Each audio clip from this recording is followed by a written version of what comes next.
Regina, Lewvan. Well, thank you very much, Mr. Speaker.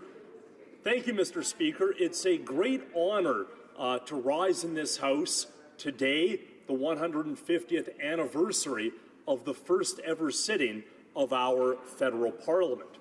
For most of those 150 years, the Government of Canada had no great difficulty paying its employees. The Phoenix payroll system is a huge embarrassment, not only in terms of the Government of Canada's history, but also in comparison to other countries, as well as in comparison to provincial and municipal governments that have no great difficulty paying their employees correctly and on time. Now, Mr. Speaker, a lot has already been said in this place about the problems with Phoenix, so I don't want to focus on repeating those stories this evening.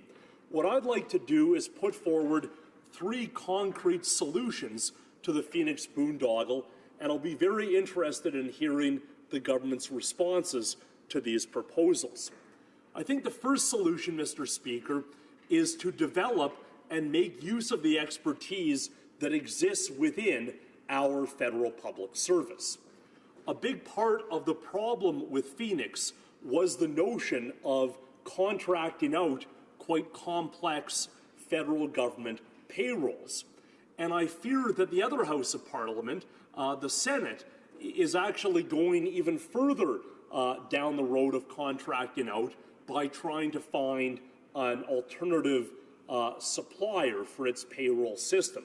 Certainly understand the Senate's frustration with Phoenix, but I think that yet more contracting out is not the way to go. We need to rebuild a publicly administered payroll system, and that includes better utilizing a lot of the competence that already exists. For example, at Shared Services Canada, there are a huge number of employees with a lot of expertise on PeopleSoft, which is essentially the Phoenix program, yet these workers have not been directed to focus on solving the Phoenix problem. They're doing other things. So, Mr. Speaker, let's recognize the urgency of the problem, and let's make use of employees in the federal public service who already have expertise that is quite relevant to solving that problem. Mr. Speaker, the second solution that I would like to present to the Phoenix boondoggle is empowering managers in departments and agencies to write checks to employees who they know are not being paid.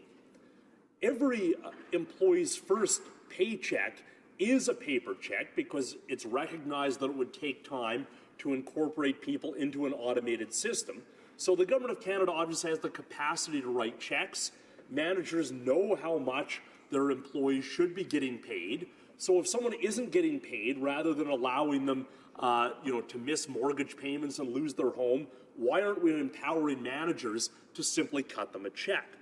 Now, the third solution that I want to put forward, Mr. Speaker, is creating a hotline for our MP offices so that our staff actually have the ability to contact the Phoenix Pay Centre and to help constituents who come to us with these pay problems. Thank you, Mr. Speaker. The Honourable Parliamentary Secretary to the Minister of Public Services and Procurement. Merci, Monsieur le Président, et je remercie. Thank you, Mr. Speaker, and I'd like to thank my colleague for his intervention. I believe he's participated in this debate in a very constructive way, and I salute him for his interventions. Questions, taking them in order. In terms of rebuilding capacity in IT in the public service, I would say that that is a recommendation that the government accepts, and we continue to build on that capacity. Already well over, I don't want to cite a number as authoritative, but it's in the area of 25 to 30 CSs, so computer science specialists, have been enlisted in the effort to bring technical and technological enhancements to Phoenix. And indeed, we are working very much on making sure that that capacity to continue to maintain and improve the Phoenix pay system exists inside of the public service. So that is number one. The second, on managers writing checks, we have a system, as the member may know, of emergency pay advances. And it's a very simple process where if an employee is not getting paid, and we believe, and again, I don't want to speak authoritatively because heaven knows we know there are always exceptions, but anyone who is literally not receiving a paycheck has ready access to these emergency pay advances, and where managers in departments and HR folks can make sure that they get those resources. The third on the hotline, that is something we have struggled with. Indeed, I invite the member, as I invite all members, to forward particularly troublesome or nettlesome cases to my attention, and we will ensure that they are at least verified. There is a triage system. We have to make sure that obviously the worst cases go first, and that is what we are endeavoring to do. But I would offer to the member, as I would offer to any member of this House, that we would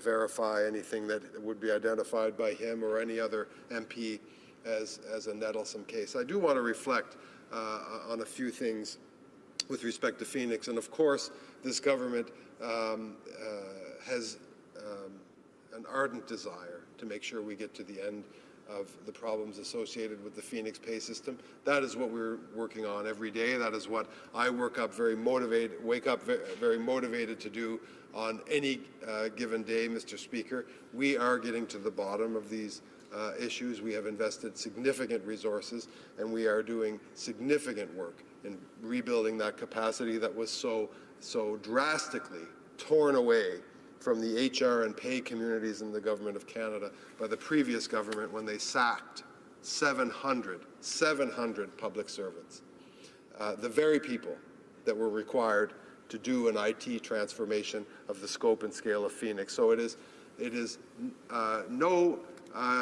no shortage of cynicism on the part of public servants when they see the Senate, and the honourable member identified this issue, the other place, populated by senators appointed by Mr. Harper, where the Leader of the Opposition refuses to call them to order and say, these public servants looking at you, senators, parliamentarians, and saying, you're trying to get away from these problems you helped create, that's unacceptable to us.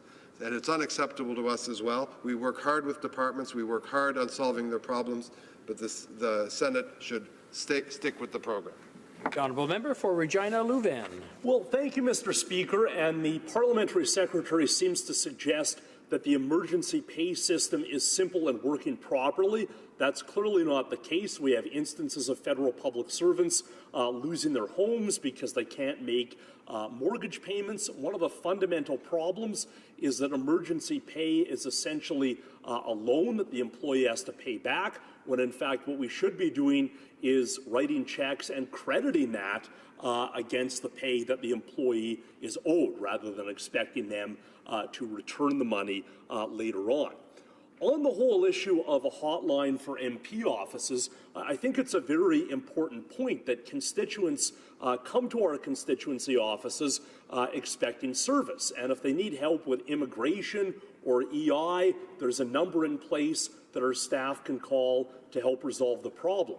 There's no such number for the Phoenix pay system. It's something that I proposed 8 months ago, and we'd like to see it. The honourable parliamentary secretary.